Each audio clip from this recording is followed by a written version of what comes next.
This is General Brady, the Medal of Honor winner that's going to sit in this one. Oh, yeah. Hi. Hi. You a Huey pilot? I'm one of them. So am I. So am I. I read your book. Oh, good for you. You know, the most helpful thing I learned from that is twitching my toes on the rudder pedal to set down easier. I'm not kidding. Turn this way. This guy's trying to get a picture of you guys. Oh, all right. All right. Well, that's how I taught my pilots to set it down, because if you don't, then they'll hit it down hard. That's not good for the bird. Well, I know it. Tiptoe touchdown technique. Yeah. Yeah. Where'd you fly? Well, I was a civilian back then. I came up for the draft in '72, and they went over my number. And so what happened then is my son actually got interested in helicopters. He'd always been, and started with my helicopter rating only about 8 years ago. So at that point, I became this extreme helicopter junkie. It was yeah. And my partner in the helicopter, Dave Schmitz, was in the Marine Corps in Vietnam and flew C-46s out of Marble Mountain. Yeah. And so he said, well, you know, we're old and retired, we should get a Huey. Good idea. Yeah, we did. And we've been flying it for the last 8 years then, around supporting veterans events. You're going to do the Warbirds tomorrow? Yeah, we're doing the Warbirds in review. I think they're using our ship for that. I'm going to be there. Oh, I'm going to do that. I'm going to see if I can get in this thing. Well, absolutely. Oh, wow. Just like old times. It's just a couple of modifications. This one. This is one for sure. Yeah. But the Coda and some of the newer ones, the whole thing is like a game the kids play. I can't find the altitude. I can't find anything. You know, so when we bought this, we bought it from Northwest Helicopters in Olympia, Washington. Oh. And flew it back. I had a student helicopter pilot. I've got an ATP fixed wing. But I had a student helicopter license, and Dave hadn't flown one for 40 years.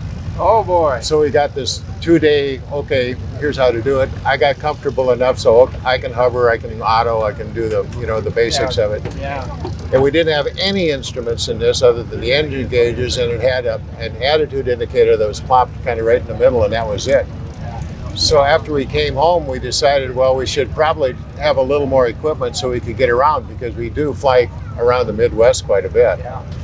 But we couldn't bear to get rid of all of the gauges. We told the guys we wanted it to still look like a Huey. So if somebody just looked through the door, they might not notice that we got that in. So for the first 6 months that we had it, I just looked at the bottom 3 gauges when I was flying it. Yeah. This is your airspeed.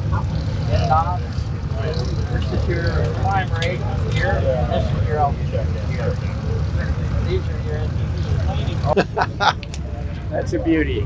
Yeah, thank you. You bet. Yeah, it was amazing. In reading your book and coming up the river and just watching the rotor tip. Oh, is that right? Yeah, I thought it works. Yeah.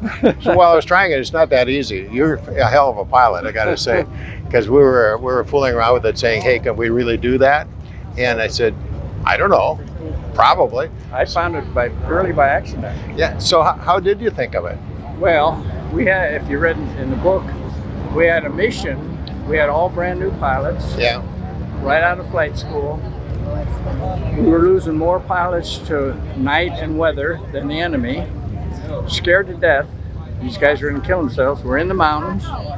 And in the afternoon, the clouds built up on the top of the mountains. And in the morning, you had low valley fog about 500 feet deep, like a snowbank. Okay. And that's where the patients were. Sure. So I went out one day, kid was on the mountaintop, bit by a snake. The clouds came down about 1,500 feet, clear underneath. So I knew as I went into it, if I couldn't see, I could fall into the valley and I would be fine. Well, we did it. Crew's getting nervous. The guy screaming at us, he's starting to go into convulsion. Said, one more time. So we went into it this time, always in the right seat, blew me sideways. I looked out the window. I was looking for a hole in the jungle. I thought we were going to crash. So you're just kind of sliding along sideways. Well, no, it blew me sideways, and I looked out the window to see a hole in the jungle, and I could see the tip of the rotor blade in the top of the tree. Okay. So I could see 20 feet in that stuff. So I knew I was right side up. I see. So I just stopped it, Yeah. turned it sideways, and went into the area. And we used that from then on. I'll be darned. Yeah.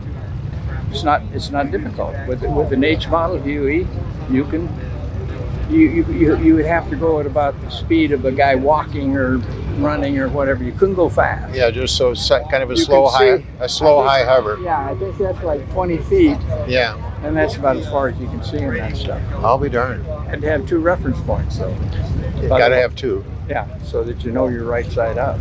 That's amazing. Yeah. So Well, we nice, gotta, Yeah. nice job. Thank you. Nice. Yeah, Thank you for your time. Yeah, you bet.